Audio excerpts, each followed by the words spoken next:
In 1810, a pound of sugar cost the average English factory worker an entire day of wages. By 1900, that same worker was stirring it into his tea 3 times before noon without giving it a second thought. That shift, from once-in-a-lifetime luxury to daily habit, reshaped global trade, ignited revolutions, enslaved millions, and quietly rewired the human body in ways we are still trying to understand. And the remarkable thing is that almost none of it was inevitable. It all traces back to a single plant, growing wild in a jungle, on an island most people could not find on a map. 10,000 years ago, on the island of New Guinea in the South Pacific, indigenous people discovered something growing in the tropical lowlands. A tall, thick-stalked grass with a fibrous interior. They pulled it from the ground, split it open, and bit into it. What they tasted was unlike anything that existed in their world in that concentrated form. Pure, immediate, almost overwhelming sweetness. Raw sugarcane. And for the next several thousand years, that was the full extent of sugar's story. People chewed the stalks for the juice, enjoyed the sensation, and moved on. There was no refining, no processing, no trade network built around it. Just a plant and the people who found it pleasurable. It spread slowly. Island by island, generation by generation, carried along early migration routes and trading relationships across Southeast Asia. By roughly 3,500 years before the Common Era, sugarcane had reached the Indian subcontinent. And that is where everything changed in a fundamental way. Ancient Indian farmers were not content simply to chew the stalk. They figured out how to crush it, boil the extracted juice, and allow the liquid to crystallize into a rough, dense, brown solid. They called it kanda, which is the word the English language eventually borrowed to give us the word candy. For the first time in human history, sweetness could be stored. It could be transported. It was no longer tied to the stalk or the field. India had essentially invented sugar as a product, and the ancient world took notice immediately. Sanskrit texts from this period describe it with something approaching reverence, and physicians across the subcontinent began prescribing it as a remedy for everything from headaches and digestive complaints to impotence and fatigue. Sugar was not merely food. It was medicine, and it was sacred. In 326 BC, Alexander the Great sent his armies east into India. When they returned, they carried stories of a remarkable plant. One of his officers, Nearchus, wrote about finding a reed that produces honey without bees.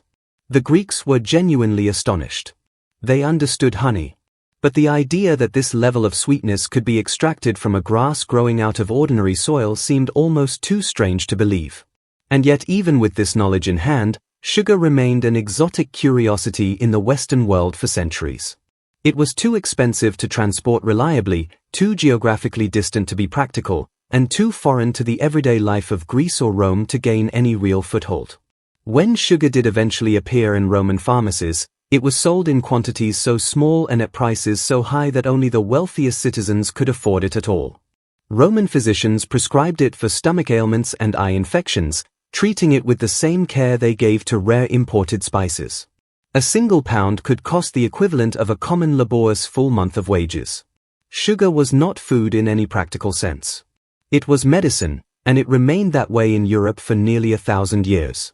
The transformation came from an unexpected direction. During the Islamic Golden Age, between the 7th and 13th centuries, Arab scholars and traders did what neither Rome nor Greece had managed. They mastered the art of refining sugar. They developed techniques for purifying the crystals through repeated boiling and filtering, producing sugar that was whiter, finer, and far longer lasting than anything India had created. They built sugar mills across Persia, Egypt, and North Africa. They planted sugarcane wherever the climate cooperated. And they began trading refined sugar across the full breadth of the known world, from the markets of Baghdad to the ports of the Mediterranean. When European crusaders arrived in the Levant in 1096, they encountered a substance already woven deeply into Middle Eastern cuisine and medicine. They tasted it and were completely undone by it. Knights began hauling bags of sugar back to Europe alongside their weapons and holy relics, and the continent's appetite for the substance was immediate and intense. Venice, sitting perfectly at the crossroads of East and West, became the gateway through which sugar entered Europe. Venetian merchants imported raw sugar, refined it in their own facilities, and sold it across the continent at enormous markups. For roughly 2 centuries, Venice held something close to a monopoly on European sugar, and the wealth it generated was staggering. In medieval Europe, sugar occupied a cultural position closer to gold than to food. Kings displayed elaborate sugar sculptures at royal banquets specifically to demonstrate their wealth. English monarchs maintained detailed sugar inventories the way modern governments track strategic reserves. At the wedding feast of Henry III in 1236, the royal household purchased over 300 pounds of sugar for a single celebration, a sum worth more than a knight's annual income. Apothecaries kept it locked behind their counters alongside opium and rare eastern spices. If you could afford sugar, it announced to everyone around you that you were somebody of consequence. If you could not, you almost certainly never tasted it. But there was a problem that no amount of wealth or ambition could solve. Sugarcane requires a tropical or subtropical climate. You cannot grow it in England, in France, or anywhere in Northern Europe. And European demand was climbing relentlessly while the entire supply chain depended on a trade relationship with the Islamic world that was expensive, unreliable, and politically unstable. Something had to give. In the 1400s, Portugal began colonizing Atlantic islands, Madeira, the Canary Islands, and São Tomé off the west coast of Africa, and discovered that these territories had the exact climate sugarcane needed. Portuguese planters established the first European-controlled sugar plantations, and they needed labor.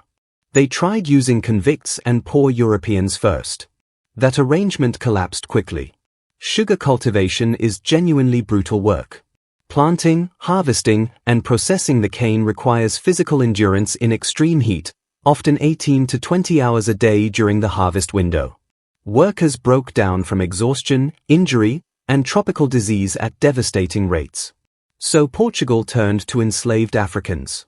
The plantations of São Tomé became the proving ground for what would become the most catastrophic labor system in the history of the modern world. When Columbus crossed the Atlantic in 1492, he brought sugarcane cuttings on his second voyage. The Caribbean climate was perfect. The soil was ideal. The demand back in Europe was insatiable. What followed was an explosion of sugar production that fundamentally reshaped the entire Atlantic world. Spain, Portugal, England, France, and the Netherlands all scrambled to establish sugar colonies across the Caribbean and South America. Barbados, Jamaica, Haiti, Cuba, and Brazil became sugar factories on an almost incomprehensible scale. The production process itself was a form of organized brutality. After cutting cane by hand with machetes in tropical heat, workers had to feed the stalks into massive grinding mills within hours before the juice spoiled. These mills operated around the clock during harvest season. Workers who fed the cane into the rollers risked losing fingers, hands, and arms if they moved too slowly. Plantation owners kept hatchets mounted nearby so that a trapped limb could be severed quickly before the entire body was pulled through the machinery. After grinding, the juice was boiled in a series of copper kettles over roaring fires, each successive kettle running hotter than the last. The boiling houses reached temperatures above 140 degrees Fahrenheit. Burns from splashing molten sugar were routine. The work never stopped. Between the 1500s and the 1800s, roughly 12.5 million enslaved Africans were forced onto ships and transported across the Atlantic. A massive proportion of them ended up on sugar plantations. The conditions were so extreme that the average life expectancy of an enslaved person on a Caribbean sugar plantation was 7 years after arrival. 7 years. Plantation owners calculated, openly and without apparent shame, that it was economically more efficient to work people to death and purchase replacements than to provide humane living conditions. Sugar did not merely benefit from slavery.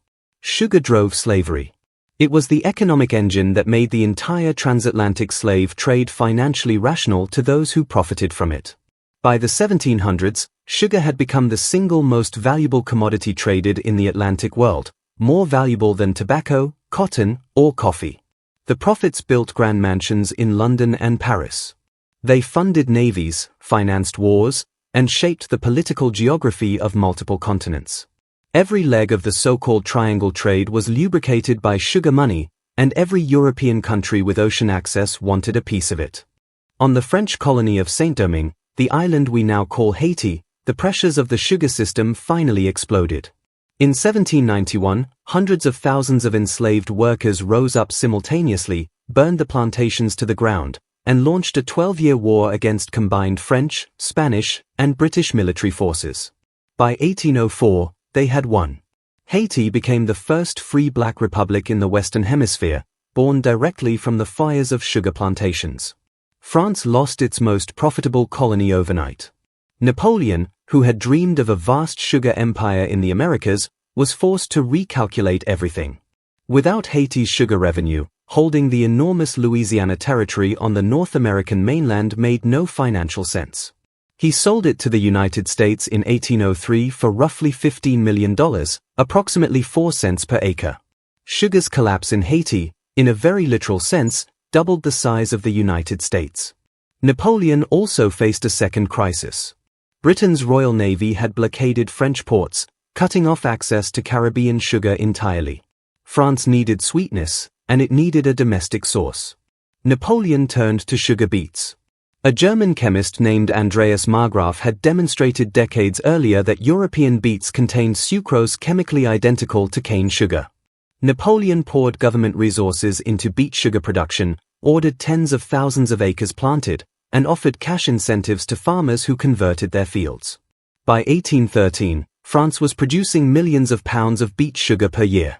The monopoly that tropical sugarcane had held for thousands of years was broken, and the competition between cane and beet drove prices downward faster than any previous development in sugar's history.